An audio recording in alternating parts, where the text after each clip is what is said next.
Hey everyone, as I mentioned in my previous review, I saw some movies at the Leiden International Film Festival. I'm still watching Sick of Myself and might review that alongside Klondike, which I've already watched and would like to get my thoughts out on. But right now I want to talk about The Banshees of Inisherin by Martin McDonagh. Probably my most anticipated film of the festival, and as it turns out, it was absolutely freaking outstanding. I already love this writer-director. 3 Billboards Outside Ebbing, Missouri blew me away when I saw it. I watched it twice in theaters and then once at home, and I still just love it so much. I care so deeply about the characters and the story. Everything is so deeply felt to me, and each time I see it, I want to rewatch it again right away, even if it has its flaws. In Bruges is also really great and lovely and especially lively, although not as felt by me to the same extent. The Banshees of Inisherin combines the best aspects of both of these films and might just be McDonagh's best film yet. It has the dry and more realistic, less forced comedy and liveliness of In Bruges, with the deep emotional connection and care I feel for the characters in 3 Billboards. One of the things that's most noticeable about this film is how minimal it is in its scope. It's only set on one island and only has a few characters, and the whole film has a chamber piece, play-like drama vibe to it. But at the same time, it's pretty cinematic. The landscapes are shot in this very epic, grand, atmospheric way. While it definitely carries the vibe of a play, and it makes sense because this director is a playwright by nature, it still has some very memorable and emotional shot compositions in here every once in a while, and they do stick with me because I care so much for these characters and their feelings. The core idea of this story is that 2 lifelong best friends on an Irish island stop being friends when one of them announces they don't like the other anymore. It's a very relatable and human idea that I think most of us can recognize, and the movie basically does as much as it possibly can to use this concept as a way to explore the human condition in both an intellectual, analytical way as well as in a very empathetic, emotional way. It's like a societal analysis about the worth we put on ourselves and on others and how we measure that worth. It explores what it even means to be smart, or simple, or just kind. It's an exploration of pretentious behavior, but also the feelings of isolation and mental health problems.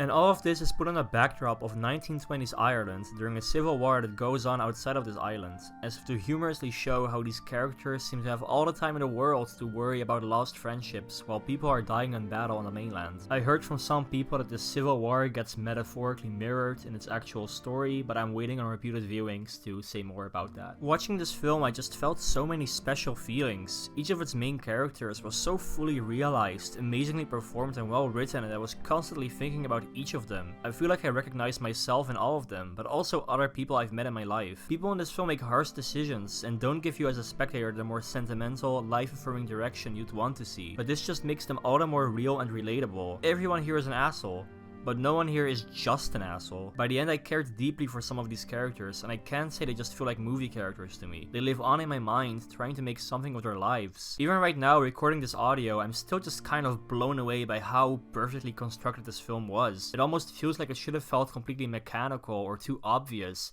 but all of it is just speaking with so much truth and intelligence that it just really works, and I'm still just gobsmacked, flabbergasted, whatever by it. Anyways, back on track. This isn't just a very dour film, it is also a black comedy, and that comedy is very, very prevalent and very funny. It's just that often that comedy comes from how certain characters speak in a way that's hilarious but also super true to life. So often it just winds up being hilarious and heartbreaking literally at the exact same time. You may be able to tell, but I was pretty damn blown away by this film. I think it's pretty much incredible in every way. Parts of it are almost bordering on being a little tropey, with the characters being so real and well defined, and with the world building being so exceptionally well done. Not a single moment feels fake or manipulative. For everything that could potentially be a flaw or on the nose in any other film, it feels totally appropriate here, and I would absolutely defend it. The world, the characters, and the endearing humor all have their time to breathe. Each little detail is one you just get to completely soak in. I guess my only real complaint is that the last 15 minutes of this film went by a bit too quick for my tastes. The rest of the film was very meditative and patient, and although it wasn't ever trying to be slow, I just wish the last 15 minutes carried that same patient and meditative vibe with the entire rest of the film. Anyways, this film is literally too good, and I want to keep this review more or less short. It is haunting, and it is one of the most absorbing narratives I've seen in years. From start to finish, this film was incredibly entrancing in a traditional but exceptional way. It's likely my favorite film of the year so far, and Colin Farrell gives maybe a career best performance. It's a